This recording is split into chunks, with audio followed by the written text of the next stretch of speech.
Alright, so we discussed the general structure of a nucleotide and nucleosides, but we haven't really discussed how these different three components of a nucleotide come together. So I'm going to explain several other things here for the structure of nucleotides.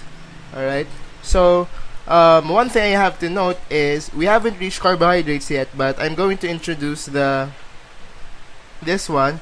Alright, the name of this one is an anomeric carbon.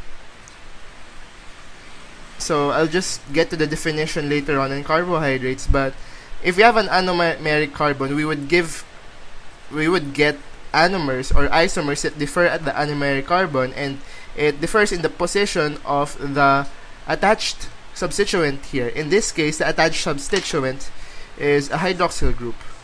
And here, just to make it simple, if the hydroxyl is located at the top, we have here the beta anomer, and vice versa, we have here at the bottom the alpha anomer. Alright, so this is important because as we see in the previous structure of a nucleotide, this is the anomeric carbon. If you can see, this is the sugar, and this is the anomeric carbon, the one beside the oxygen, is as a guideline, and it's attached to the base upwards. So it means its OH or its hydroxyl group must be upward. So meaning in nucleotides, we use here the beta anomer of ribose or deoxyribose, depending on the type of nucleic acid. So we use here the beta anomer. So we're going to draw the beta anomer here. Alright, beta anomer.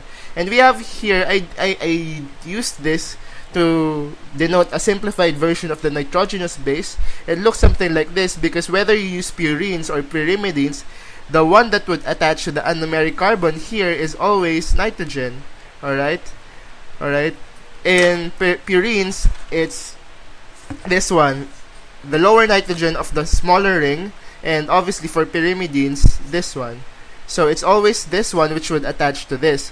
But if you can see in the structure here, the OH of the anomeric carbon has been removed. So this one has been removed. Alright? It has been removed and has been replaced by the bond to nitrogen. Alright?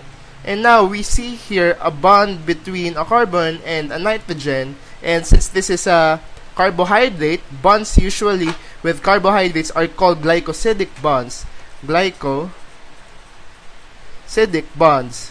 But in a nucleotide, we have to complete this one first because the atom that the sugar here attached to is nitrogen. We have to indicate that here, and then the next one is, we should note that the carbohydrate we used here is of the beta anomer.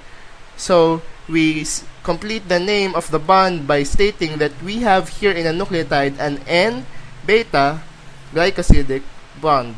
Alright? And then another thing we have to note here is the locants. We have here locants for the rings, the nitrogenous base rings, and we have here also locants for the carbohydrate. So purines and pyrimidines have nomenclature, locant placements of their own. For purines, it's very weird. We start off with the larger one, 1, 2, 3, 4. Then we go complete the ring, 5, 6. Then we jump to the smaller ring, 7, 8, and 9. While for pyrimidines, it's much simpler since it's one ring. We have 1, 2, 3, 4, 5, 6. But here we also have another set of numbers, 1, 2, 3, 4, 5. So for this case, in order to make it clear, alright, or to differentiate the locants of the nitrogenous base from the sugar, we add to the sugar, since it's of less priority, the prime. So we have now here locants for the ribose or deoxyribose as 1 prime, 2 prime, 3 prime, 4 prime, and 5 prime. Now we have already the nucleoside, right? We have the base and we have the sugar, but we don't have yet the phosphate. So we have here the OH, and as we can see, we have the O of the phosphate group right here. And then there's no OH here, meaning just like with this one, we remove the OH here and we form the bond here. And just like this one, we have a name for this bond. We also have a name for this bond. Okay, so since we have a phosphate group here, okay, and we have here the phosphate group attaching to the 5' carbon. This one has the specific name of a 5' phosphoester bond. So we have here a phosphoester bond. Alright. One thing I would like to note is that in nucleotides, you do not just stop with one phosphate group. You could go to as far as 3. So if I have, for example, this one, I have the nucleoside here. Then nucleoside. Let's complete this one. Alright. And then we bond it to the first phosphate. Then we have here a nucleoside monophosphate. Alright, a monophosphate. But here we can see that we could attach this first phosphate group to another phosphate group. And in order to do that, you remove oxygen here and continue the bond. Alright. Now, the name of this one is a different one because it's a different, we have here 2 different groups now. We have 2 phosphate groups instead of a phosphate in the nucleoside. Alright. And we remove oxygen. Alright. And this one is called a phosphoanhydride bond. Anhydride bond. And now we have a nucleoside and 2 phosphates. So if we reach this far, we now have a nucleoside diphosphate.